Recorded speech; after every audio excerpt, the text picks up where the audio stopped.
Alexander Litvinenko's story reads like a Cold War thriller reimagined for the 21st century, a tale shrouded in mystery, espionage, and geopolitical intrigue, culminating in an assassination that seemed to leap from the pages of a spy novel. His life and untimely death cast a long shadow over international relations, exposing the dark underbelly of global espionage and state-sanctioned violence.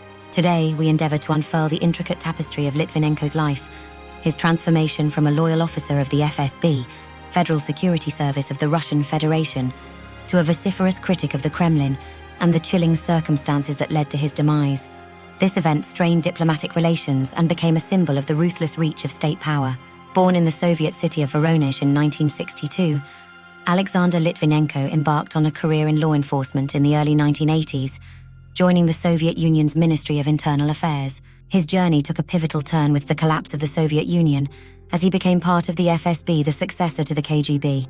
Litvinenko's work initially focused on counter-terrorism and organized crime, but his path would lead him into the murky waters of internal politics and international espionage. Litvinenko's disillusionment with the FSB began in the late 1990s, stemming from what he perceived as the agency's corruption and its role in orchestrating terrorist acts to bolster Vladimir Putin's political position. In 1998, he made the audacious move of publicly denouncing the FSB's leadership, an act of defiance that marked him as a traitor in the eyes of the state. Fleeing Russia with his family in 2000, Litvinenko sought asylum in the United Kingdom, where he continued his outspoken criticism of Putin and the Russian government. While in exile, Litvinenko became a writer and a consultant for the British intelligence services, further deepening his rift with the Kremlin. His accusations against Russian authorities ranged from corruption and extortion to assassination plots, including the sensational claim that the FSB orchestrated apartment bombings in Russia to justify the Second Chechen War and solidify Putin's grip on power. The tensions surrounding Litvinenko reached a boiling point on November 1, 2006, when he suddenly fell gravely ill after meeting with former Russian agents Andrei Lugovoy and Dmitry Kovtun in London.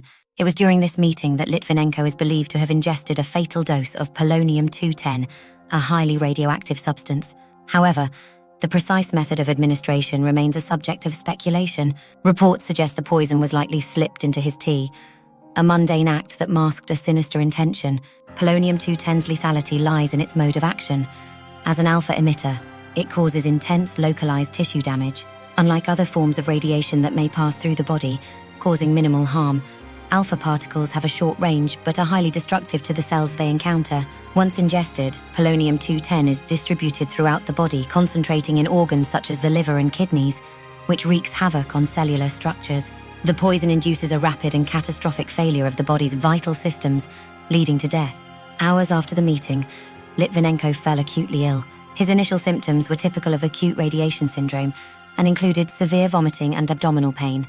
At first, his condition baffled medical professionals.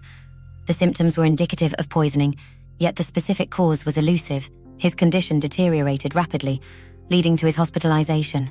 Over the ensuing days, Litvinenko experienced significant hair loss, a hallmark of radiation exposure, along with a dramatic decline in his white blood cell count, rendering his immune system virtually non-existent and leaving him vulnerable to infections.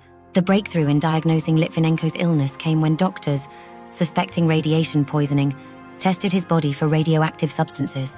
The discovery of polonium-210 in his system was pivotal, as this rare isotope is not commonly found outside specialized nuclear facilities. The diagnosis came too late to reverse the damage.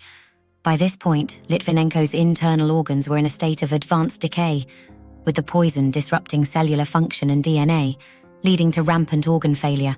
In his final days, Litvinenko was transferred to University College Hospital's intensive care unit, where he was placed under strict quarantine due to the radioactive nature of his condition. His physical decline was stark. Images of a bald, gaunt Litvinenko in his hospital bed circulated in the media, becoming a haunting symbol of his suffering. Despite the efforts of medical staff, the damage inflicted by the polonium-210 was irreversible. Alexander Litvinenko succumbed to the poison on November 23, 2006, 3 weeks after the initial ingestion. His death was attributed to acute radiation syndrome, resulting from the massive internal damage caused by polonium-210.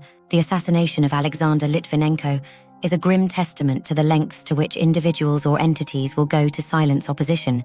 The use of polonium-210, a rare and hazardous radioactive substance, illustrates the calculated and deliberate nature of the act. Litvinenko's slow and painful demise from acute radiation syndrome highlighted the brutal efficiency of the poison, leaving an indelible mark on the collective memory and sparking widespread condemnation. His death not only exposed the dark undercurrents of international espionage, but also underscored the profound human costs of political vendettas. As the world continues to grapple with the implications of his assassination, the story of Alexander Litvinenko serves as a cautionary tale of the perils faced by those who dare to speak out against power.